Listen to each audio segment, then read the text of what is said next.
هذا القرآن يوحدنا لطريق الخير يوجهنا الله تعالى أنزله ورسول الله بسم الله الرحمن الرحيم.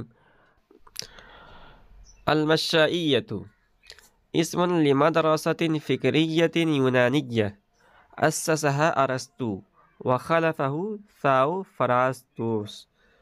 کرے کہ مشائیہ باقی یہ چند یونانی مکتب فکر کا نام آ رہا ہے. ان کا کچھ مختصراً تعارف بھی ہے. جیسے ہمارے زمانے کے اندر مسلمانوں ہی کے اندر مختلف مکاتب فکر ہیں، بریلی، دیوبندی اور غیر مقلد، جماعت اسلامی. اسی طرح جو یونان کے فلاسفہ تھے ان کے اندر بھی کئی مکتب فکر تھے، کئی مکاتب فکر میں بٹے ہوئے تھے.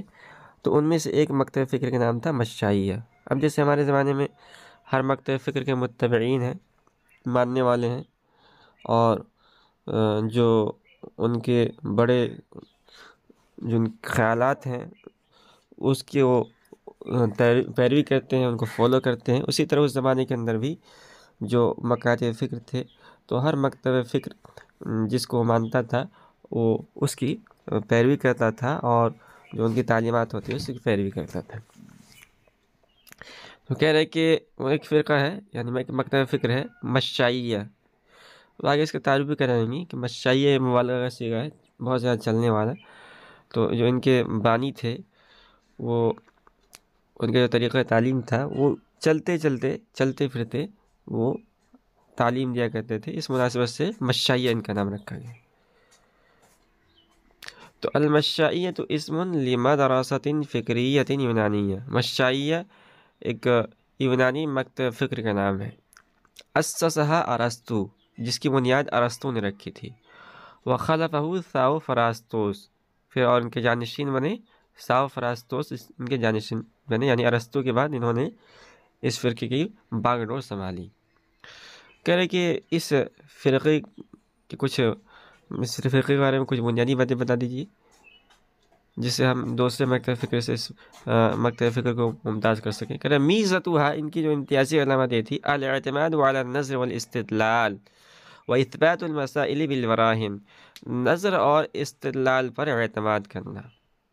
تو یہ یعنی ایسا نہیں تھا کہ جو ہے ایسی کوئی دعویٰ کر دیتے تھے، بلکہ جو بھی دعویٰ کرتے تھے اس کو وہ دلائل سے ثابت کرتے تھے، دلائل عقلیہ سے. وَإِثْبَاتُ الْمَسَائِلِ بِالْبَرَاهِينِ، اسی طرح مسائل کو دلائل سے ثابت بھی کرتے تھے. سُمُّوا بِذَلِكَ إِشَارَةً إِلَى طَرِيقَةِ أَرسطو فِي التَّعْلِيمِ. کہنے اس نام کہ یہ نام کیوں رکھا گیا مشائیہ؟ تو کہنے کہ جو ہے تعلیم دینے کے سلسلے میں جو ارسطو کا طریقہ تھا اس کی طرف اشارہ کرتے ہوئے اس نام سے ان کو ملقب کر دیا گیا. اذ کان یحاذر معاشرا فی ملعب اثینا. ملعب کے معنی آتے ہیں اسٹیڈیم. ہمارے زمانے کے اندر جیسے اسٹیڈیم ہے جس میں کرکٹ فٹ بال وغیرہ ہوتا ہے، میدان ہوتا ہے اور اس کے ارد گرد لوگ بیٹھنے والے لوگ ہوتے ہیں. تو اس زمانے کے اندر بھی اس کا تصور تھا، اسٹیڈیم موجود تھا. تو ارسطو جو ہے اثینا کے اسٹیڈیم کے اندر چلتے ہوئے تعلیم دیا کرتے تھے.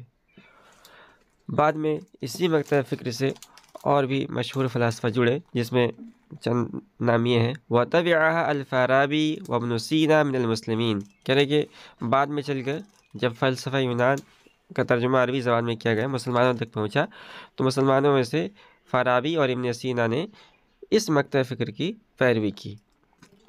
یہ بات یہاں پوری ہوئی. دوسرا مکتب فکر ہے الاشراقیہ. اسم لمدرسۃ فکریۃ یونانیہ، ایک یونانی مکتب فکر کا نام ہے. اسسہا افلاطون، جس کی بنیاد افلاطون نے رکھی تھی. کہہ رہے اس مکتب فکر کی کچھ بنیادی باتیں.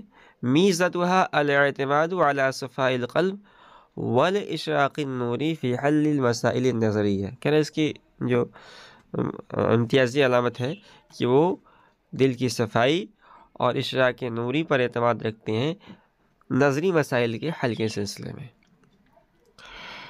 کہہ رہے کہ اشراقیین کا کیوں نام رکھا گیا؟ سمو بذالک اشارۃ الی طریقتہم فی البحث،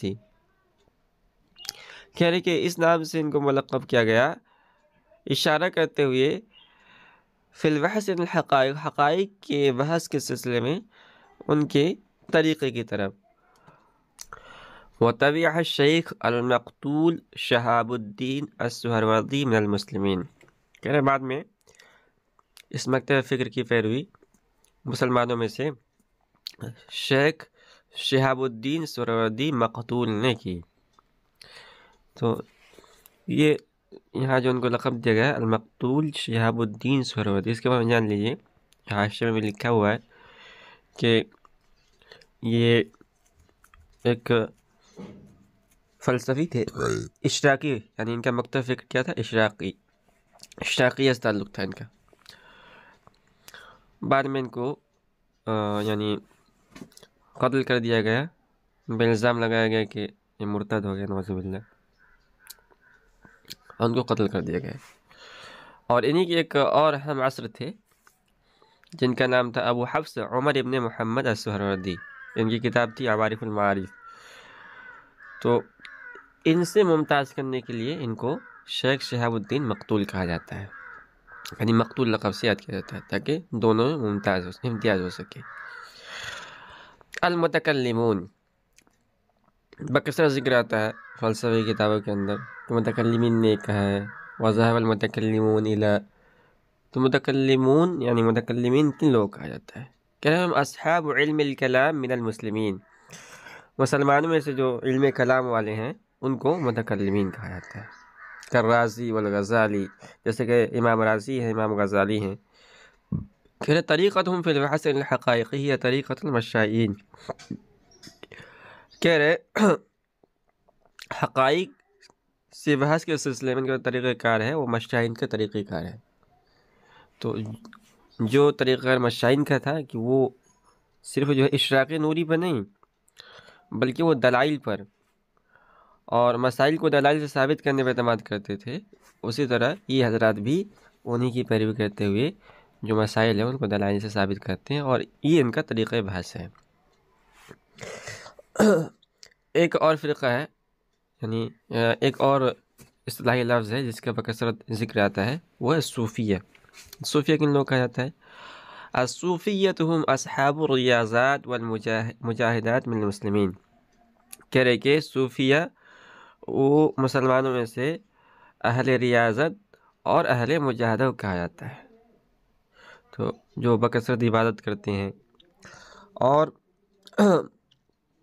مراقبہ کرتے ہیں تو ان کو صوفیہ کہا جاتا ہے۔ کہ شیخ محی الدین ابن عربی، جیسے کہ شیخ محی الدین ابن عربی ہیں، تو یہ ایک یعنی ان کو کہا جا سکتا ہے کہ صوفی تھے۔ تو یہ ایک اصطلاحی لفظ ہے، صوفی یا صوفیہ ایک اصطلاحی لفظ ہے، اور مسلمانوں میں سے جو اہل ریاضت اہل مجاہدہ ہیں ان کے لیے استعمال کیا جاتا ہے۔ منہجہم کا منہج الاشراقیین، کہہ رہے کہ ان کا جو طریقہ کار تھا یعنی حقائق سے بحث کے سلسلے میں وہی ہے جو اشراقیین کا تھا۔ تو اشراقیین کے طریقہ کار کیا ہے کہ وہ دلائل سے بحث نہیں کرتے ہیں بلکہ صفائے قلب اور اشراق نوری پہ اعتماد رکھتے ہیں۔ تو یہ لوگ بھی دلائل یعنی بولتے بہت کم تھے، یعنی مراقبہ کریں گے اور اذکار ذکر کریں گے